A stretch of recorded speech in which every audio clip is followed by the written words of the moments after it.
Hey all, and welcome to Geek Freaks. I am Frank, and we have some really good stuff to talk about today.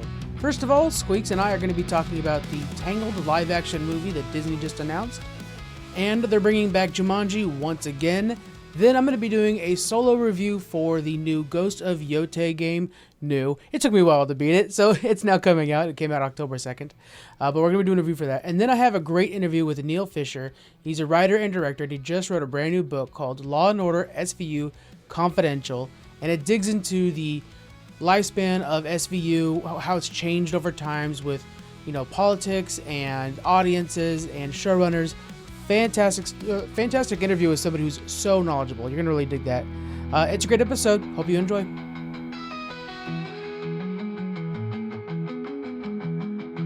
Tangled, the live action, they're restarting this process. They had started this before, threw away the keys on this, like, no, we don't need it anymore. They're bringing it back. Yeah. And they're talking Scarlett Johansson to play Gothel, the mom of the movie. Yeah, Mother Gothel, yep. You have two young daughters. Do you guys go out and watch these? Mostly, okay, so if they're like a big hit and like the reviews are in and it seems to be I see. a pretty successful like movie, not money-wise, but true to, I guess, to the story, whatever it's going to be, we will. But other ones, we don't waste our time. And surprisingly, so let's just say for Snow White, right, that bombed, they don't even want to watch the live action one. And I'm like, oh, you don't want to try, slap it on Disney Plus or anything? They say no. And I was like, oh shit, okay. Because even I was like, well, if it's here, I'll just press play and have it in the background, kind of check it out here and there. But no, they didn't care for it. So, and they like Snow White, nothing there. So for this one, I mean, I'm sure they love Rapunzel. So I think if maybe, I don't know. I mean, I'm sure they will. I'm sure they won't. Yeah. But usually in the movies, they like to watch those animated ones. So I'm not too sure if they'll watch this. But they're really into Enchanted, and that's an old live action movie. But they had a little bit of animation in it, so I don't know if that was kind a of mixed helped. bag. Yeah, that was a little bit of everything. Yeah. Tangled is a nice movie because I think it might be one of the lesser known ones. It was one of the first Disney trying to do their own animation without Pixar in this style. And I think it's a fantastic movie. It's actually, I really like it a lot. Great music. It's part of my Disney playlist and on Spotify. But I do think it's lesser known in the grand scheme of things. It might have been a bit of a cult classic. So this one feels like it's worth bringing back. When they bring back something like Moana that was not very long ago, then I'm like, why are you doing that? We don't need more Moana. We just had it and it was a hit, Yeah, and I think that, I mean, you're right there. You got to give it some time before you even re-release something like this, especially if it comes something that becomes a classic, because people hold that near and dear. So if you're really not hitting again, we talk about it all the time, the scripts were there for you. Stop fucking it up, like you're rewriting stuff. But I don't know, like when this one came out, you're right though, like when it was one of the first one with this animation without Pixar, when I watched this, it hit me hard. I thought this was Disney, and I freaking love this movie. And I like Scarlett Johansson being Mother Gothel. Did I say mother? I said mother. Yeah, Mother Gothel. At least the beauty aspect of her, because I mean, it's Scarlett Johansson, right? So well, I guess it's interesting to see what she'll look like when she turns into the old ugly version of it. But I think it's safe to maybe say just Scarlett Johansson right now. What do you well, because once they announce Rapunzel, then it's I think everything's going to be talking about ScarJo. The thing with her is she's got a very complicated relationship with Disney right now because of the whole Black Widow thing. She avid Black Widow player and Avengers fan and was a part of it. But then after they burned her, well, what she felt was a burn during the pandemic and releasing the movie on Disney Plus, she had that big, lawsuit with them and stuff like that. So it's been very complicated since then. So for her to return to Disney, which is the people who have the contracts and anything Marvel, is interesting. I think the reason she's going to return to this is because she's probably a producer on it too. Oh, I was going to say if it was something just like innocent of good faith, or they came to terms, or maybe it was a part of the deal that, part of the deal that maybe they had, which is like, how do you have like this bad taste of a company and you made a deal but continue to do a movie? So I don't know. I'm interested to see if maybe they're back on whatever. But now, is it too much Scarlett Johansson? Is Disney just reusing that same actress over and over again? Well, I think we've been getting less of her lately. She's been backing off. She's a mother and she's got the husband. That all that happened in the last 5 years. So her life has gotten complicated over the last 5 years post being cast in Iron Man 2. So I think her life is much different now. And so hopefully this will lead to their relationship being good again. Maybe we can get a bit of a cameo in Secret Wars. Like, I think this is a good way to kind of start repairing that relationship if there is really a fault there. But yeah, I mean, I think this is obviously as a mother that I think you're going to introduce these Disney movies to her, and the next thing you know, wouldn't you want to have that moment also to be like, oh, well, look at the live action version. Yeah. Or your kid might be like, oh, those always suck. I'm not going to watch that. And you're like, damn. I liked it though. Speaking of this, actually talking about these burned contracts with Marvel, there's been a lot of people who said after LA Comic-Con, and you were there, they feel like Elizabeth Olsen is like so done with Disney, so done with Marvel, and so done with Scarlet Witch. Did you get that vibe from her while she was on stage? Yeah, honestly, that's kind of wild, because when she was talking about it, it did seem like exhaustion when she was talking about it. Like fatigue or something. Like, again, when she was talking about how she did the recordings for Marvel Zombies, that was so long ago. So she does, it's like all this stuff is so much in the past, and it's almost like at a point, man, it's like, should we start asking questions to these actors and actresses that are off topic of like something else about them, like of a different path that they might be taking, like, yeah, instead of just like, maybe it's the whole like, I have to be Scarlet Witch on screen and off screen, right? That's the exhausting part of it. So I did get that vibe for sure. Yeah, I mean, there's Elizabeth Olsen's got a huge career ahead of her and stuff like that. And when you are in the Marvel fandom, or I'm sure DC's getting this way very soon, all you hear about is that one role that you did. And it's like, I have other jobs, and it's exhausting, and it's dangerous sometimes, and stuff like that. So, okay, because a lot of the questions, or a lot of the commentary around her comments were about her just not caring anymore about Marvel projects or potential Marvel projects. And I like to think that she's probably in that Chris Evans, RDJ was just there a bit ago, where it's like, hey, I need to retire for a second. I need to be away for a little bit. Yeah. And I'll come back in a very soft way. I think the best case scenario is that you're Benedict Cumberbatch, who comes out with a ton of movies, and every few years, every 4 or 5 years, you see him pop in, and you don't have to change anything about the character. He's Doctor Strange. He's a badass. He hops in, does his thing, and leaves. But like somebody like Elizabeth Olsen, who just did WandaVision and all these things, it was a constant. It probably was a lot of stuff for her to do.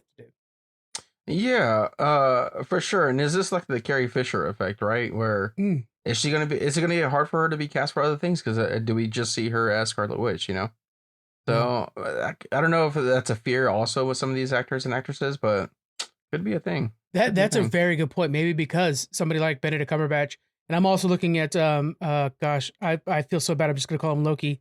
I know his name normally. Shit. But like Loki's the same thing. Tom Hiddleston. Tom Hiddleston. They have so many other roles that they do feel like they're diversifying enough. And so maybe that is the case.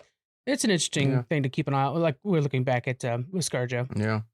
Jumanji, they announced a new Jumanji's coming out, Jumanji 3 or 4, if you're in my TikTok comments and wanted to be an asshole. Filming starts this November in LA. Hold on. Explain that. Okay. What do you mean?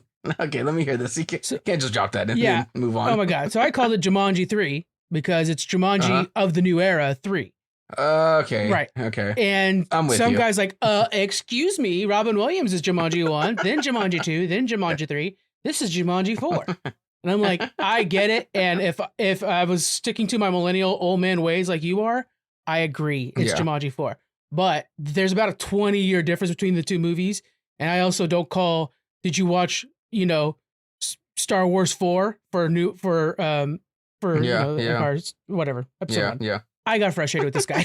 You're getting frustrated again. Yeah. I'm going to be with you on that one because one is a masterpiece. It is. That can hold up and stand the test of time. This is just dog shit. Well, I wouldn't say dog shit. I actually enjoyed them quite a bit. I'm going that far. They're summer flings. That I'll say. They're good old popcorn movies with, I think, for the full family, Yeah. Yeah. But yeah, don't tie in with something, historically beautiful as Jumanji 1. But yeah, let's talk about it. Yeah, so it's coming out December 11th on 2026. So it's going to be, the other ones were Christmas movies as well. The core cast is back. They're adding a few more people that we might recognize along the way.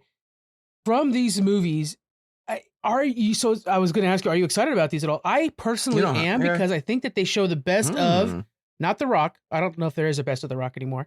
I think he's best at playing The Rock, frankly. And the one time he tried to do something different, the Smashing Machine, unfortunately, is bombing in theater. So, it's unfortunately not getting the money it should. But I think... Yeah, that's a shame, though, because it looks pretty good. And I know, standing ovations left and right. But I think Kevin Hart and Jack Black thrive in these movies. I think Jack Black suffers when he's the main character. And when you put him as a side character, same thing with Kevin Hart, they kill it. And so that's why I love these movies, because those two, they're just joking on the side. They're hilarious. And then we have Gillum as well, who, she's known for Namora. Yeah.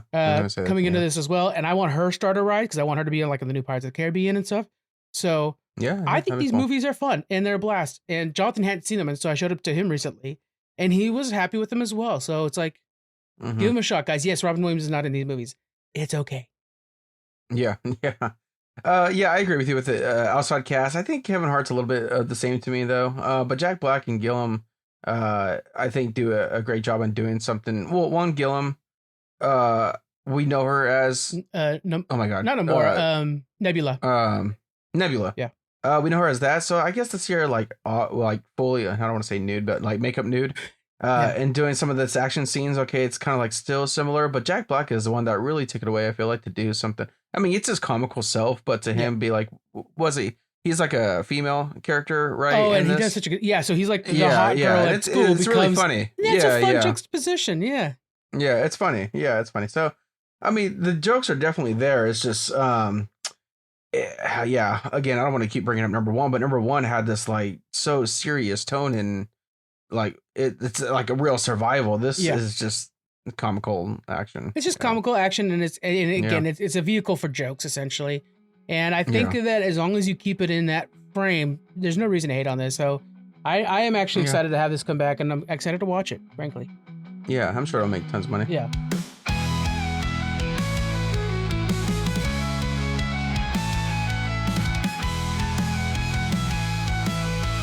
Let's dig into PlayStation's next huge single-player story game, Ghost of Yōtei. It's a sequel to the infamous Ghost of Tsushima. This one came out at the beginning of October, and I had a chance to dig into it, so here's my thoughts. First off, let's give you some context. This takes place in Japan, it's around Mount Yōtei in Etso in 1603. Oftentimes, and I'm probably one of the worst at it, cinematic is used to describe games. And that goes for moments where you can feel the camera. And I think this might be one of the most cinematic games ever. And I know I said I use it too often. I'm using it again. It treats that cinematic as like a design rule, not just a vibe. Like there are many times when I'm playing a game, it's like, oh, this Elder Scrolls feels so cinematic. This, you can feel the camera is taking angles that would be done by a director. Like you could feel you are in control of that camera. Even the way that duels open up, these combats, they're very still. I noticed that I'm kind of breathing heavy as if I were in the fight myself and waiting for that first hit. And when you hear of the old samurai or any like feudal Japan fights, there's this common thing of like, well, the first one to strike is the first one to lose. And so you're constantly kind of really putting your game to that degree. And it feels like that sword is a little heavier and a little more impactful because of the stillness in those moments. And it's appreciated as somebody who likes to soak up the atmosphere that's around them. Things like weather and lighting and, all those really play into this idea that you're in an old Japanese film. Speaking of the setting, which is such a big, important thing, the sky, the palettes, everything plays together so well. This tone, even the architecture, which is very feudal Japan, and the way you'll see little flags fluttering into the winds. And there are so many times where I'm galloping on the horse through a field of wildflowers, and I just kind of stop to let the breeze blow by and just kind of appreciate the environment that I'm in and the direction that Sucker Punch went with this game. Obviously, Ghost of Tsushima, the first game, is very well known for that. To see that they just worked upon that and not scrapped it is very appreciated to myself.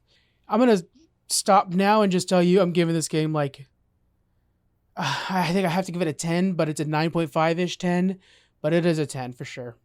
We've talked about this in the past with like Spider-Man and Red Dead Redemption, that traversal is what makes those games just that little extra special. And I think this is one of those where I'm in a small town, a little fishing village, and I'm fighting off some, jerks. They're on my list, and which is just a cool little basic narrative tool that this game brings in, and it's something I used to love from old games. But anyways, as soon as I'm done with that, and I move on to the next location, it's not necessarily the same as a Ubisoft game where I can look on a map and see, oh, there's the next dot. I need to clear off that dot. This, I really feel like I am a warrior that came into town, did my thing.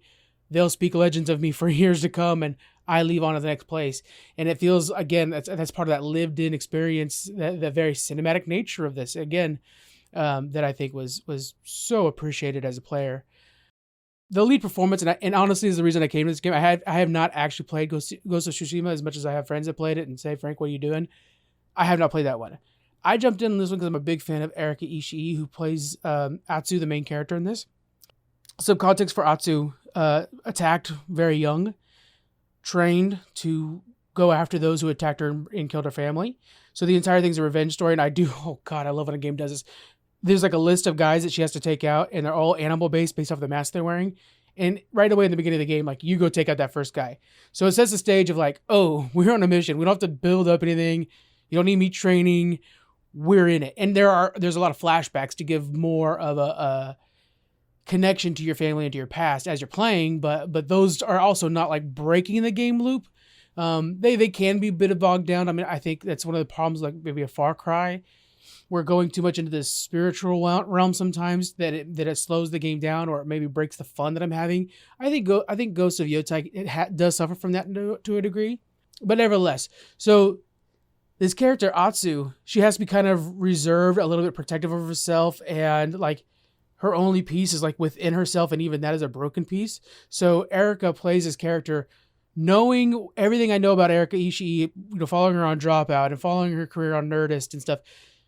Just the bubbliest, happiest personality. She's such a delight to watch on film. And then to have her play this character and just be so guarded in the way she speaks, and like the quietness of her, funnily enough, is very appreciated.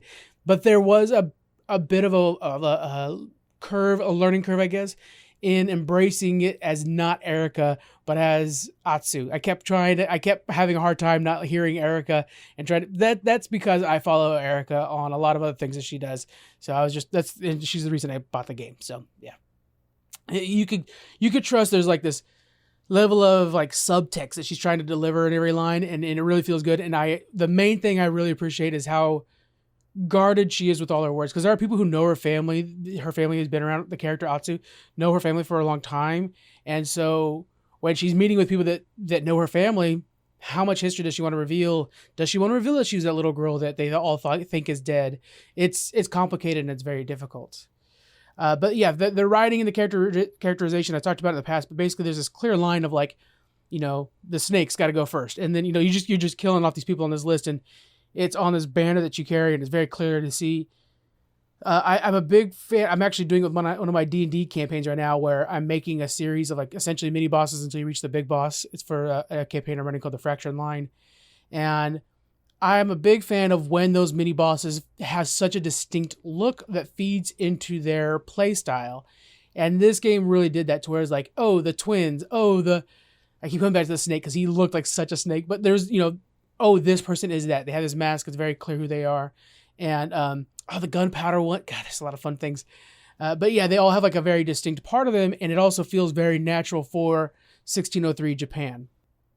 But yeah, and even the allies, they seem to be the one thing that kind of connects Atsu to her past outside of just her memories and like coming across artifacts. And so anytime you come across an ally, it's less about, oh gosh, here's a new side quest. It's more about learning more about who Atsu is in the first place. And so they're all warranted too. So like all the characters, all the NPCs essentially, they're not wasted. They actually do have a purpose. And like the villain ones, they're very clear on who you're going to be fighting. Speaking of fighting, the duels, they're very personal in a way. There are times when like, oh, I want to just mow people down, but you really can't do that, because it really makes you feel the weight of the blade is the best way. When I was playing it, I was like, I feel like this blade's heavy in a weird way, in a way that I sometimes don't feel in God of War. I'm likening this to God of War, both PlayStation icons. But God of War, sometimes you're swinging around. How do I? Okay, so his great axe feels heavier than those two blades, right? The two blades that he wears on chains. But sometimes you're swinging around so fast that it's just like, oh man, it's just a swirl of steel. But this one, like every slash is more impactful, and so you really feel like you can feel the heaviness, and that's really beautiful. And the camera, the way it kind of like it'll kind of bend a little bit too, like a little bit at the hips or something like that, to where it's kind of showing this like more of an upper angle. And so when you're slicing, you can actually turn on like extreme blood or whatever it's called to make it feel like you're playing a Kill Bill game. I haven't done that, and I need to try it out. But like with those extreme angles, it's just gorgeous. You know, from everything I'm seeing, other people who are playing it on like TikTok or whatever, those extreme angles just, it's beautiful. I'm giving it a 10 out of 10. It was a fantastic game. I absolutely adore it, and it's one of those things where like the immediate reaction, like my caveman brain is like, make this a movie or make this a TV show.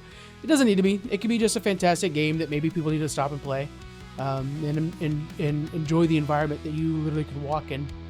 So make sure you guys check that out. Ghost of Yōtei. It's on PS5, and I had a real big blast with it. It was beautiful. All right.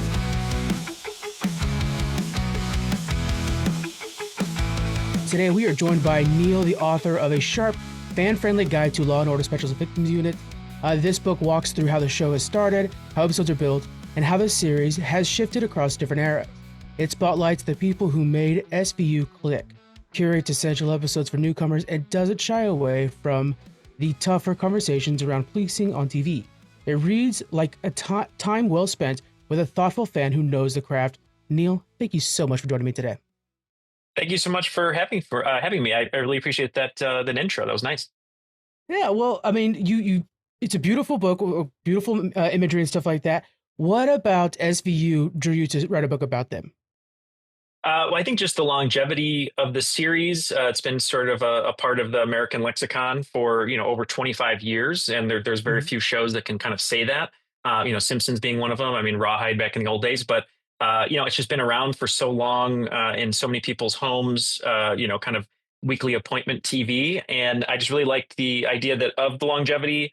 Of the fact that the lead character has been on the show every season, which is really unheard of for over 25 years, and the fact that it pulls stories from the headlines and kind of stays relevant each year by pulling in things that are actually happening in the world, which is really cool. And I think we need shows like that to kind of talk about issues that are happening in real life, even though if they're a little bit more dramatized. But I think it's really great. Yeah. What have you seen change when you're doing your research on such a long show? What have you seen change from the start to finish, or start to what we're at today? That's a great question. I think with Law and Order SVU specifically, it started out as sort of the black sheep, sister to the mothership, the original Law and Order. Changed the way that it was filmed, so it was a lot more cinematic, thanks to Ted Kotcheff, the executive producer who directed First Blood, the first Rambo film, and Wake and Fright, kind of a great Australian thriller. So the way it looked was completely different than the original Law and Order. So for the first 12 seasons, they're shooting on film, which just has a classic look to it that is really hard to replicate in digital. And then after season 12, it kind of shifts more into Mariska Hargitay's show because Christopher Maloney left. So now it's more of a story about her character, Olivia Benson, kind of becoming the head of the police department there. And then as time goes on, you get into seasons 15 to 20. I think it becomes a little bit more soap opera-ish in a way, flatter lighting, not necessarily as dark subject matter. It kind of goes from victims to survivors of these crimes. So less dead bodies, more survivors kind of talking about the trauma they went through. And now getting into the newest season with the new showrunner, I think now it's kind of harkening back a little bit to sort of the earlier years, a little bit darker, a little bit more moody, more film noirish, which is really cool. So it's nice to kind of see, like you said, sort of that ebb and flow of changes within the 25 years. Do you think that ebb and flow mirrors like our political reality, or just where our society is at the time when it's being aired? I don't know. That's a great question. I think when it first started, I really liked the first 12 seasons. They're a little bit darker, and a little. I mean, some of the storylines were still sensational, but I felt like they kind of aired on the darker side. With the political climate, I mean, there were some instances of that. I mean, there was an episode in 2016 that they didn't air that was about a politician going through a sex scandal that very closely mirrored the Trump campaign. And so that's an example right there of like them pulling a story that they turned into an episode, and in that one specifically, it didn't air. But I think, as far as political stuff, I mean, during COVID, they had episodes where the characters were wearing masks, where they were talking about the vaccine or talking about how many people were dying from COVID, job loss. So I think it was really important that they did touch on those things, because that is really what makes the show. In most cases, a show wouldn't be timeless because of that, because they're time stamping it. But in this case, because it's about police and it's about crime and things like that, I think the fact that it did kind of timestamp is great, because it has been around for so long. Now you can kind of go back to it like an encyclopedia or like an almanac, really. Yeah. And there's something special about SVU because it does have Olivia Benson the entire time, where the original Law and Order, while many of the detectives lasted a long time, sure, or anybody did, something about her, she's like always there. She's like this, it's something that feels even more connected than the original series to me. Does that ring true to you at all? Yeah, of course. I mean, the original series, it was more of an ensemble piece. I mean, they were kind of worried when it came out that there wasn't really a star for that series. It was, like I said, it was more of an ensemble piece. So this one, yeah, I mean, especially at season 12, when Christopher Maloney left, who was first sort of on the opening credits, it became her show, right? I mean, now there's bracelets that are, what would Olivia Benson do? And it's her show. I mean, she became an executive producer. She is integral in decisions about maybe some of the people they hire, some of the storylines, kind of making sure that she's involved in that way. And she's pretty much become like just right under Dick Wolf, for power. And the one thing I know she hasn't been able to get over the finish line is, getting her and Stabler together in some way, whether it's a kiss or relationship or whatever. But she definitely has kind of grown with the show. She is the show. Once you see her, it's not even a difference between Law and Order, SVU, Criminal Intent, Organized Crime, whatever. It's like, oh, she's Law and Order. It's Olivia Benson. That's her. It's her. Yeah. Now, what kind of changes have you felt throughout the era that you attribute to her taking more power? Like as far as like kind of the storylines and things like that. Yeah. Do you feel like there's a certain passion that she's trying to implement into the show? They're like, oh, that's Olivia's changes, Yeah, I mean, I think, she's such a great sort of freedom fighter in real life. She became a certified rape counselor during the process of the show. She admitted in an interview, which was really brave of her, about being assaulted. So a lot of the storylines are really about how women deal with this trauma, how they deal with the police, how the court systems work. Now, one of the things I talk about in the book is Law and Order condenses everything, obviously, right? Where no one's going to get a court case within 3 days of getting assaulted. But that's sort of the sensationalist version of the show. But I think the fact that it's bringing up these questions, for example, they did a study that said people who watch the show understand consent better. And specifically with Mariska and her character and Olivia Benson, I don't know. I just think that a lot of the storylines trended towards, figuring out rape kits, bringing in politics. Like Joe Biden was on an episode. The fact that there's a huge backlog of rape kits, and how she as a character was uncovering these rape kits and getting them solved, but then in real life was going to Congress and fixing all of them in like a state like Wisconsin and everything. So I think, when she had a little bit more power, when the character had a little bit more power, now you kind of see her in real life becoming Olivia Benson, and maybe Olivia Benson is really Mariska Hargitay. I mean, that might be what it is, It's because I know like even the term rape kit is kind of becoming more part of the lexicon because of her awareness and how she's trying to spread the awareness, and it's fantastic work beyond just being a really good show and being a really good actor. Yeah. What about her and Stabler? Their relationship early on kind of set the path forward for SVU. Do you think? I think, in Hollywood, there's a term, called a chemistry read, right? So anytime you cast something, you need both actors to have this read to see if they have chemistry. So that way it doesn't look manufactured. And as a director too, when I go to castings, it's really important, obviously, to have two actors who have that chemistry. And right away, they knew it. The network executives knew it. They just had like that spark together. They laughed together. They told jokes together. There's the great story that I very briefly mentioned in the book where they were both auditioning for this huge role that was going to change their lives. And they called both of them to go in and audition and say, okay, we want Chris Maloney and we want Mariska Hargitay. We're ready for you. And they're like, oh, hold on a second. We're finishing a joke. And they already had that rapport. So I think the chemistry was a huge deal with them. And I also think, some people might say it was cheap of the writers to kind of have that will they, won't they type thing. But I don't really see that in the first 12 seasons. I think people kind of make it a bigger deal than it is. I just think the fact that you could tell that these were two partners who really cared for each other. They kind of brought sort of a gravitas to it where it seemed like they had seen a lot of things. Like we caught them in a story where, hey, they've seen a bunch already. It's not like, hey, this is the first day together. Now let's go out there and do a good job. So their chemistry, the way they came to the roles, and I think obviously the writing helped that. But those first early seasons, though, the fact that it was such dark subject matter, I think helps, because what's great about Benson and Stabler together, which is why I think they work so well together, is Benson is sort of the empathy, she cares about the victim, and sort of like how bad we feel for the victims on the show. And Stabler is really sort of our subconscious being like, I'm so angry that this even happens. I want to throw someone up against a wall. And that's what he does. And so I think they're a great like yin and yang of the audience. And without that, I don't think the show would be as successful. Yeah, there are moments where Stabler's doing the thing that you would want to do reactionary, and then you're like, okay, hold on, no, you got to be a little bit more Olivia Benson. So I do love that. Where do you see the writers try to bend and break the formula over the years? Do you think there are moments where they maybe pushed that limit just a little bit and maybe reshaped the show? Yeah, and what's great about the writers' room, when the show started, they didn't have a traditional writers' room per se. So all the writers would almost be writing these scripts like a movie of the week. Like, hey, go off. Here's the story. This is what you're going to write. So they had sort of a singular focus, and they were writing them like movies, like a film noir, like with the Ted Kotcheff influence there. And I think what really changed the trajectory of the show was two things. One was hiring former police officers in law enforcement. Amanda Green is one off the top of my head, who's a great writer, and bringing that real experience into the scripts, making it not as over dramatized and things like that. That really helped. And then I think the other most important thing too was, obviously pulling stories from the headlines and things like that. But just having, I don't know, just having that like real life experience in the scripts is something that, I don't know, that just really makes a difference. And you can really see it in the beginning of the series. And I think that's what kind of set it on its path for sure.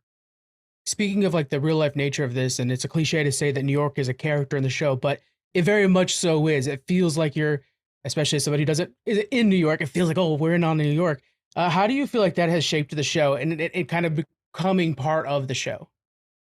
Yeah, I mean, SVU is New York, and it's definitely a character. When they first started shooting the first 11 or 12 seasons, they were headquartered in North Bergen, New Jersey, which a lot of people don't know.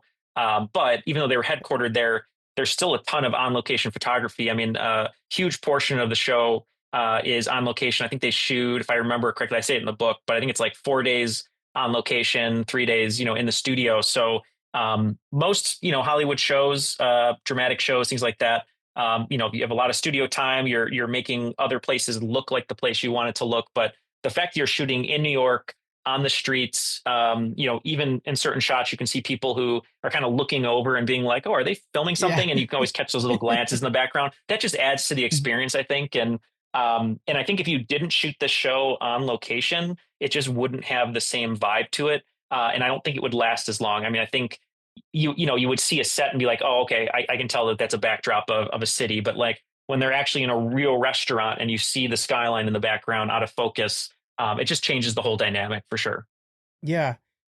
Yeah. And it's just something special about it too, where it does feel very real, but also there's a little celebrity popping in here every so often. And the joke is, who hasn't been in one of the Law and Orders. And so it's just this kind of mix of like a surreal world where it's kind of in a weird way like modern Seinfeld, where everybody's part of New York, but it's victims instead of Seinfeld. Yeah, no, it's great. I mean, it's exactly. I mean, like on Seinfeld, it's like you would never pop into that same person all the time who's giving you guff or whatever. And what's nice about this, I mean, that's one of my favorite aspects of the show is you have all these really famous celebrities usually playing villains, which is also really fun. But then it's just like I was explaining it to someone the other day. It's like the Leonardo DiCaprio meme from Once Upon a Time in Hollywood. You're like, oh, I know who that is. And you're like, oh, what are they doing here? Exactly. So it's a really fun way of like watching the show. Yeah. Like, oh, young Pedro Pascal. Yeah, right. Let's pull back a little bit. Let's look into you a little bit, Neal. By the way, guys, if you guys want to start ordering this book now, Law and Order, SVU, Confidential, all the links in the description. What have you worked on before, Neal, and how have you brought that into this project?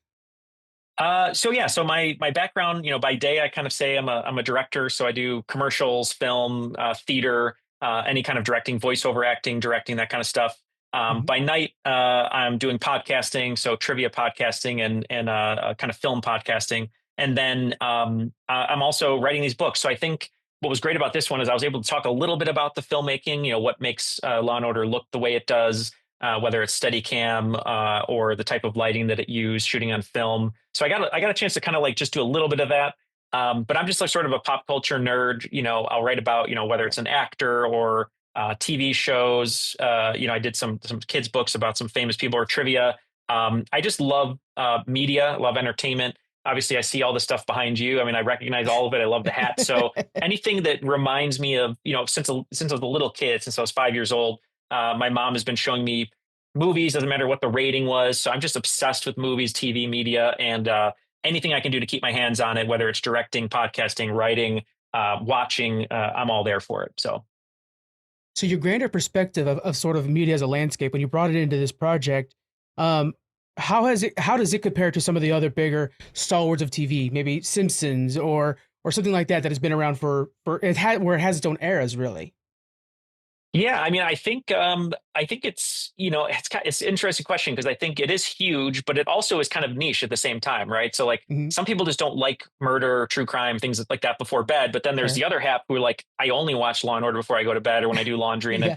I'm going to see someone get assaulted, and I'm going to have like ice cream, and I'm fine. So I think in a way it's a unique version of the Simpsons or a long running show, just because of the nature of the show. And you wouldn't think a show like this would have the legs that it does. But I think it kind of goes back to one of your earlier questions, like what about the writing helped the show? And in the early 2000s, when CSI was sort of popular, this show had a showrunner named Neal Baer who brought on BD Wong as Dr. Huang and Tamara Tooney as Melinda Warner, the ME. And by bringing in all that science and describing why people are doing the acts that they're doing on the show, I think it really kind of eclipsed CSI in a little bit because it just gave us that window into psychology. And I think because it did that so early, like by the third season or so, it kind of captivated audiences. And now it's just a factor of everyday life. I mean, if you're in a hotel, it's on. If you're in an airport, it's Yeah. on. So it's just one of those things that's like you can always find it, right? Just like Seinfeld. Like you go to a hotel room, it's either Seinfeld or Law and Order. You could pick one and enjoy Right. your night. Vacation plans have been ruined by like I just gotta finish this one, guys. I just gotta see Chevy Chase. I know did it, but let me just see how it finishes. Hold on. Yeah, right. I want to see how bad he gets, into jail or whatever. Yeah, right. Yeah.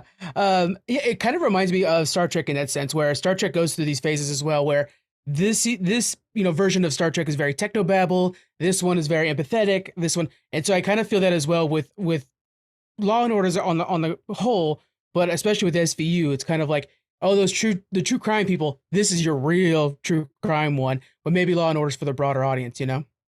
Yeah, no, that's a really great way of putting it. I think it's sort of it's like true crime light in a way, right? So they Hmm. can research the actual crime that they're talking about, but you know that what you're getting is sort of it's gone through a strainer in a way. Well put. And there's obviously really dramatic scenes, really comedic scenes and stuff. But if you really want to know the gruesome details, go research it. But I also make a joke in the book that sometimes when you get that extra disclaimer, like this episode was not based on anyone, it's all fictional. Something real happened, but they had to put that in there so they don't get sued. So it's Yeah, always fun to kind of watch for.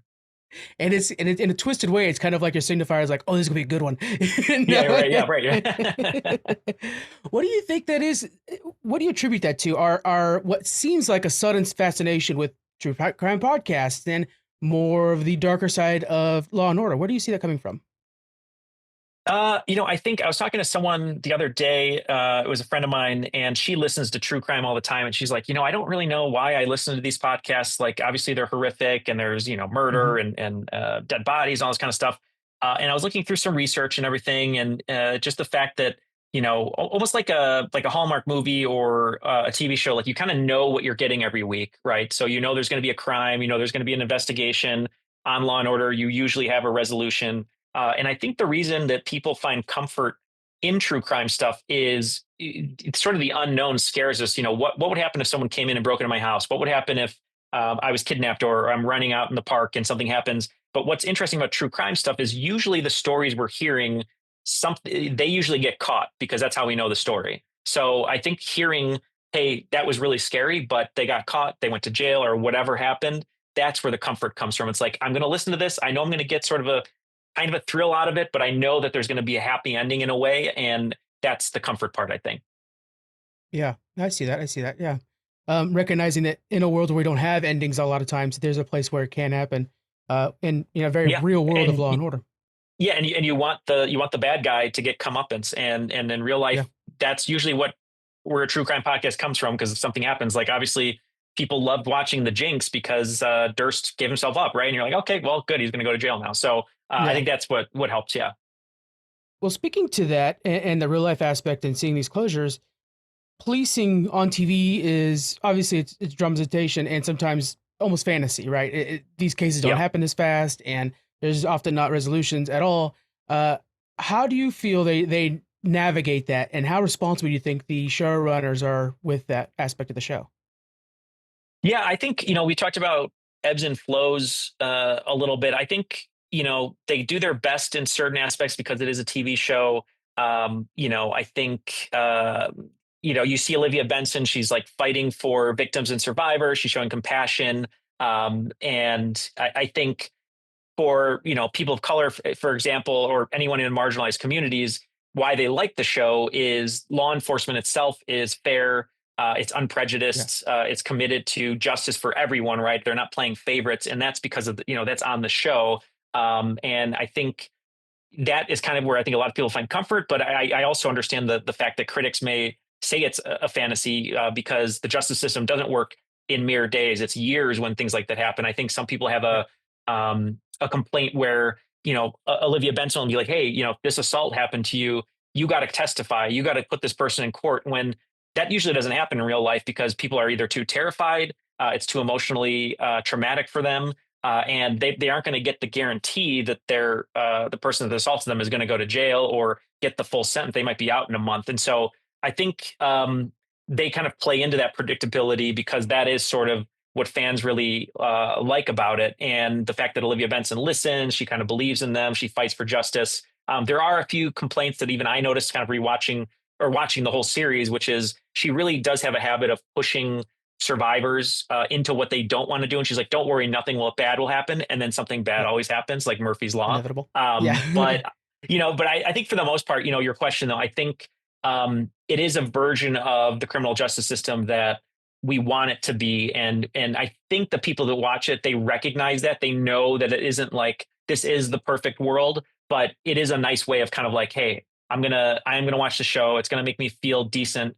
Some may call it propaganda, obviously, because most of the offenders in the show are middle to upper class white offenders, and it doesn't really talk about like sort of racial disparities. But as I said, ebbs and flows. There are episodes that do, and once you get one of those episodes, it really hits hard because they do take a shot, they take a chance. They're like, hey, we're actually going to talk about this topic, and we're going to do it head on. And I think when it does that, it's really successful. And I think thankfully it's been around for so long that it has a good number of those episodes because if this was now, I feel like the show might even get canceled after like 3 or 4 seasons because it isn't like a limited series. It isn't something for HBO or anything like that. And I think it came out at the right time where it's able to have that longevity now.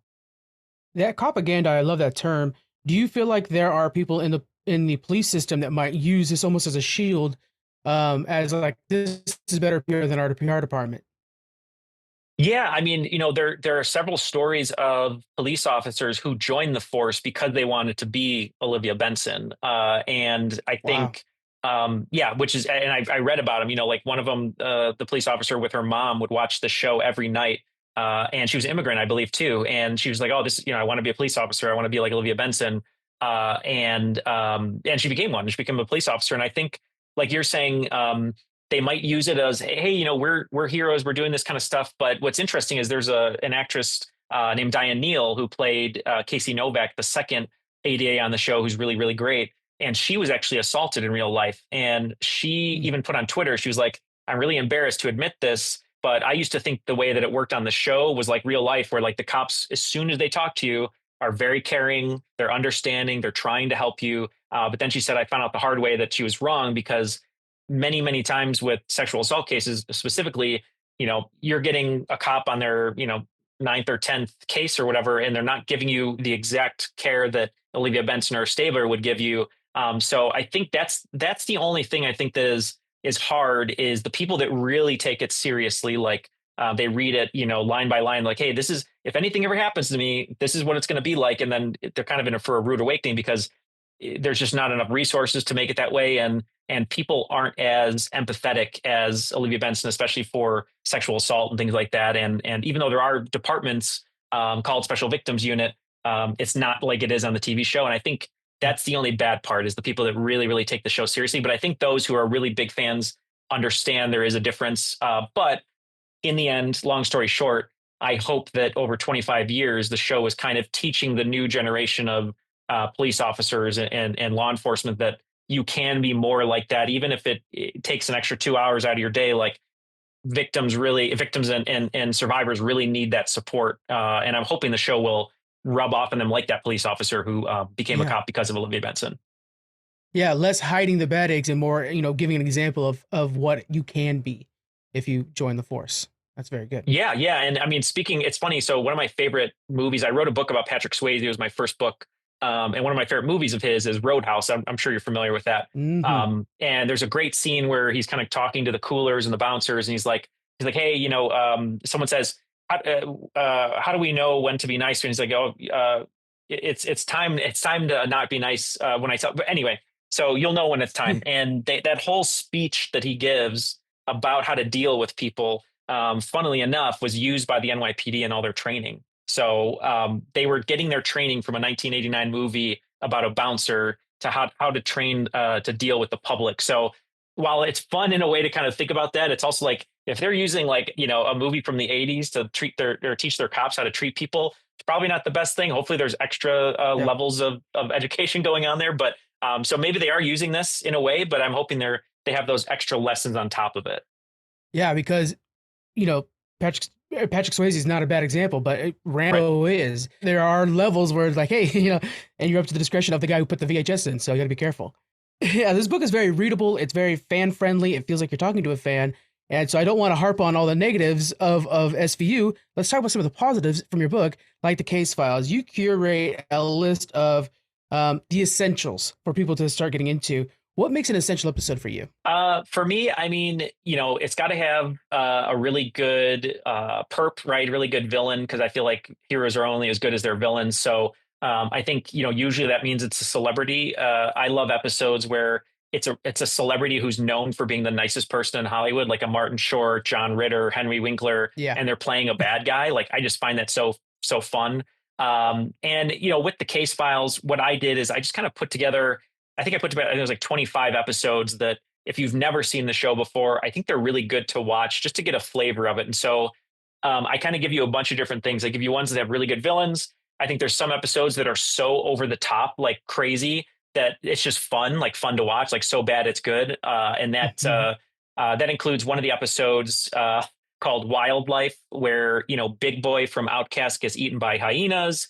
Stabler and Benson are both shirtless in one scene in a hotel. And then my favorite part is there's a gibbon, a monkey that Captain Cragen finds and saves inside of a basketball. I mean, it's just like crazy stuff that you would never think would be on a TV show. And so you have to put those episodes in there. And then the ones that I think are my favorite episodes are the ones that are so cinematic that usually have a ticking clock.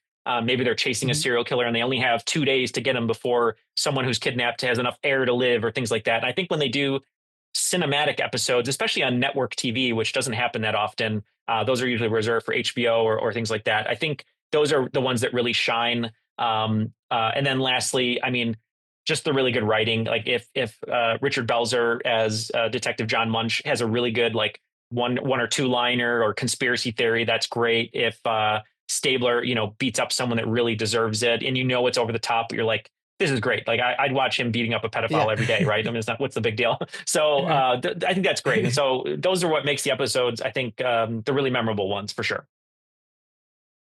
Is there any big fan favorite episode that you felt didn't need to be on your top 25? Oh, that's a good question. Yeah, I don't know. I think, I mean, I think I don't know if I put the first episode on there. The pilot's really good, but I don't necessarily think that it would have to be I mean, you have to watch the pilot to get started with the series. Ones that don't need to be on there. I mean, a lot of people in the fan community, they love sort of the last like 10 seasons. There are some really, really good episodes in those seasons, but you really can't beat like the first 12. And I know it's like, oh, the original series or whatever, but like those first 12 seasons, because you had Stabler, because I feel like he's like the heart of the show until Olivia kind of eclipses him and becomes the show. Just having that two-hander, it just works so well. I mean, that's why buddy cop movies are awesome, and that's why they've been around forever, is you have that two-hander. And once Stabler left, they tried to replicate it by bringing in a bunch of different characters to kind of be the straight man or to be her foil a little bit. And so I think if anyone says like the best episode of the show is like between season 15 and 25, I'm kind of like, well, I'm glad you like it. I don't really know if that's correct, but like I would say that would probably be my answer. Anything from like the more modern era, I probably wouldn't put on like the greatest hits. I mean, I put a couple in here. Like there's one called Dreams Deferred, which is season 14, so still pretty early. That one has a really great cold open in it. There's a great 2-episode series called Born Psychopath and Postgraduate Psychopath. Uses the same actor playing a really creepy kid, and they film him when he's like, I think 12 or 13, and then they do another episode when he's actually like 19. So it's really cool they brought him back for that. So yeah, I would say anything from the modern era, I wouldn't necessarily put on the must see list for sure. A lot of times when I speak to people who are fans of long living shows, there tends to be a thing where they like the newer episodes because the production quality is better. And it's like, that doesn't mean you fell in love because the other episodes, they're not bad anymore. It's just that now they're in high def, or HDR exists now. Yeah. I feel like there's a kind of a passive pleasure out of that or something. Yeah. And I think there's a great moment. You can kind of track it in this series. So like, I love, cop movies and things like that, where, the tables are old and rusty. There's coffee stains on the paper. They're using cork board and sort of the yarn. They have that for the first 7, 8, 9 seasons, things like that. But then they start going into, hey, we're going to go to this PowerPoint now and talk about this offender. And then it goes from the PowerPoint to like, now we have cameras everywhere and it's AI. And now we have like this. And so I think once they started kind of like trying to be updated tech wise and be 21st century, I think that's when, like you said, some fans are going to be like, oh, this is in high def, like it's 4K and it looks really, it looks different. But for me, I just like that gritty, film noir aesthetic that they started with. And I think it really helps with the stories they're telling, because those are also gritty. So it's nice to have that darkness to it. And I kind of missed that, which is why the new season, which is great, which is showrun by Michelle Fazakis, who was a great writer on the series before. She's the first female showrunner, which I can't believe it's taken that long. Yeah. She's bringing the show back into a grittier aesthetic, which I really like. Well, Neal, you got me all excited for SVU. I want to dive back in. Honestly, I want to dig through the 25. Where can people find your book? It's, again, everybody, it links in the description, but Law and Order, SVU Confidential. Where should they be picking it up?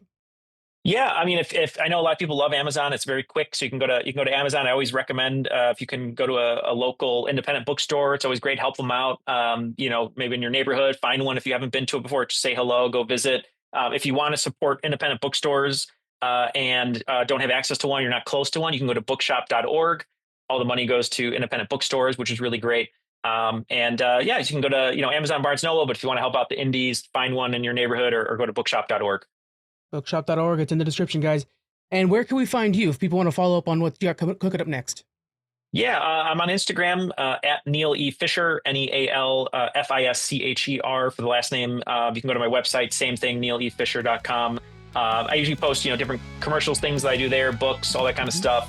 Feel free to reach out, say hello, interact. Love talking to people about the book, and hopefully I'll keep writing stuff that's interesting, different groups of fans, right, for different things. Yeah. So. It's amazing. It's a very well developed book, and it's one of those books it's nice to just kind of have next to the couch so you can, read a little bit more. It's just that kind of user friendly. Neal, thank you so much for joining me today. I really appreciate it. Yeah, thank you so much for having me. It was so much fun. And now that you're going to be jumping back in a series, I put a little bingo game in there. So now you can watch the game and call out things like DiCaprio. Nice. There we go. All right, everybody. Again, Law and Order, SVU Confidential. Links in the description. Thank you for joining us, and we'll see you on the next one. Bye.